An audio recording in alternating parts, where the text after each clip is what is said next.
Hello, friends. I just want to tell you something about the duality and non duality. This is a very interesting concept. Duality means something which is opposite, like good, bad, pain, pleasure, or you can say cold, hot. These are all known as duality. And non dual means cold, hot, no, temperature. Hmm.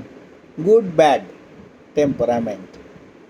So, like that, there are single words mm, for each one, and so people, those who are non dual, they will say temperature.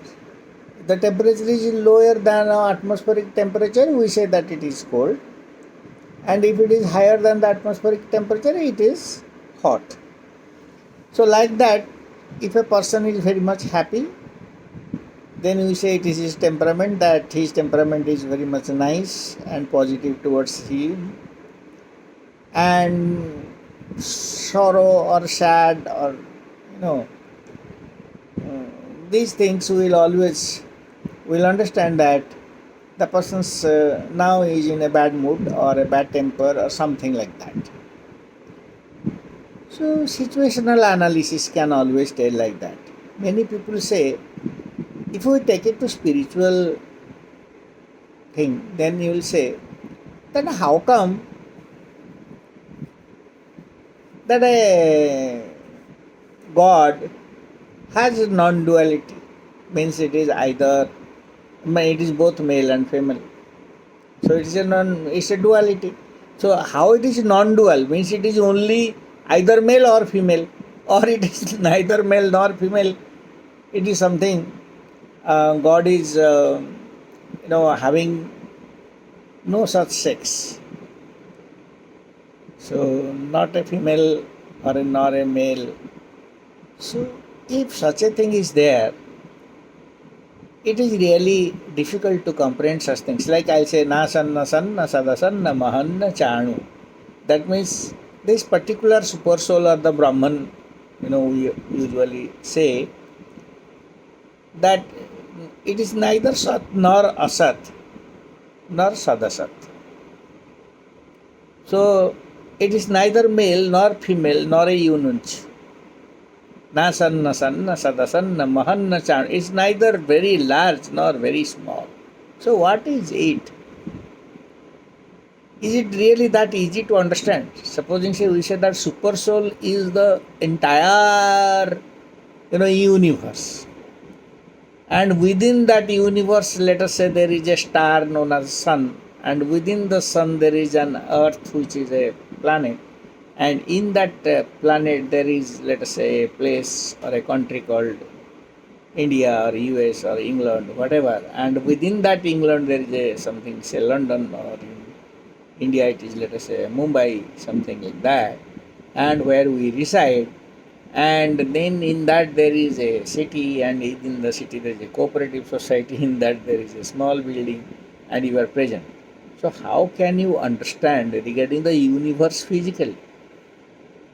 Is it possible? No, it's not possible.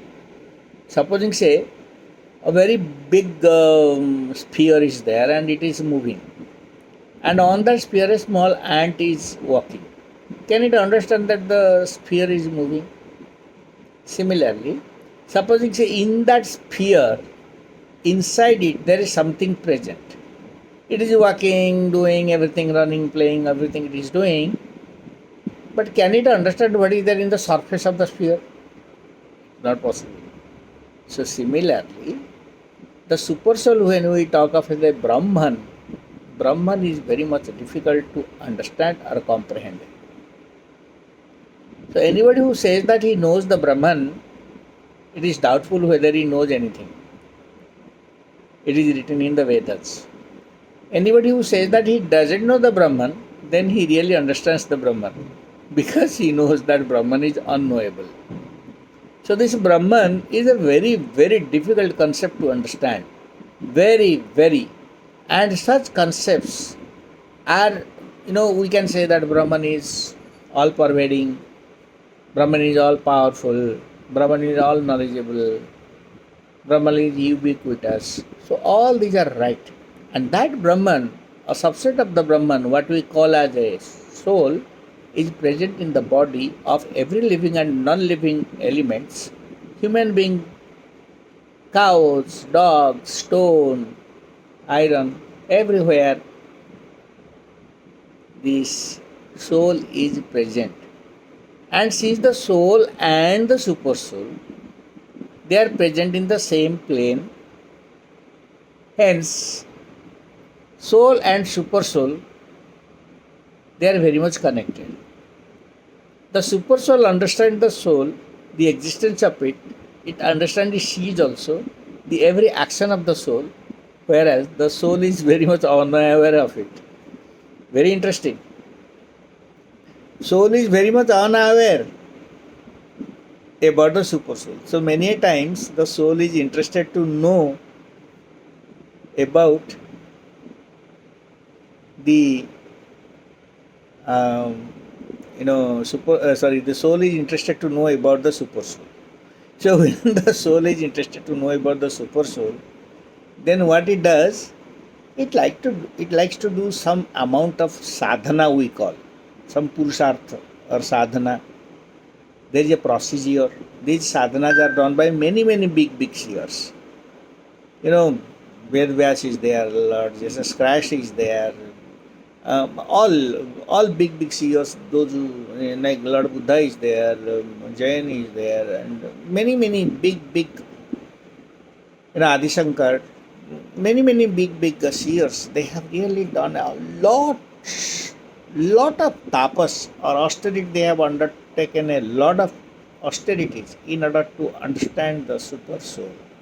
How far they have gone ahead, they can only tell. Because, as we say, what God knows, the God can only tell. Nobody can understand. Or we say that the teacher is talking something. What the teacher knows, the teacher knows. We should not gauge the teacher's knowledge. Okay. So similarly, soul and super soul. What we can at most do is, we can undertake a soul elevation process where our periodicity of rebirth or the number of rebirths that we are going to take in this earth or in the universe, maybe in the form of a living or a non-living element after our death of the present life, let us say, we can shorten the number of rebirths. We can shorten it. Let's say if I will have to be reborn 1 lakh times, that I may make it less. It can be brought into 1000, or it may be brought into 100, or it may be brought into 1, or finally I don't have to take rebirth. So this sort of exercise has been taken by a lot of seers, and that we call as salvation or nirvana. So in order to achieve such a nirvana, all of us must try. Okay. So, but this is a procedure, as we have done our post-graduation, standard 1, standard 2, then standard 3, standard 4, standard 5, like that. We should also study it and also practice it. Study and practice, both are needed. If only study is there, no, it can't do. If only practice is there without knowledge, that it may take a longer period of time. That is why we should be well trained and practice with all sincerity and understand the theory behind the soul elevation process and its achievement. God bless you.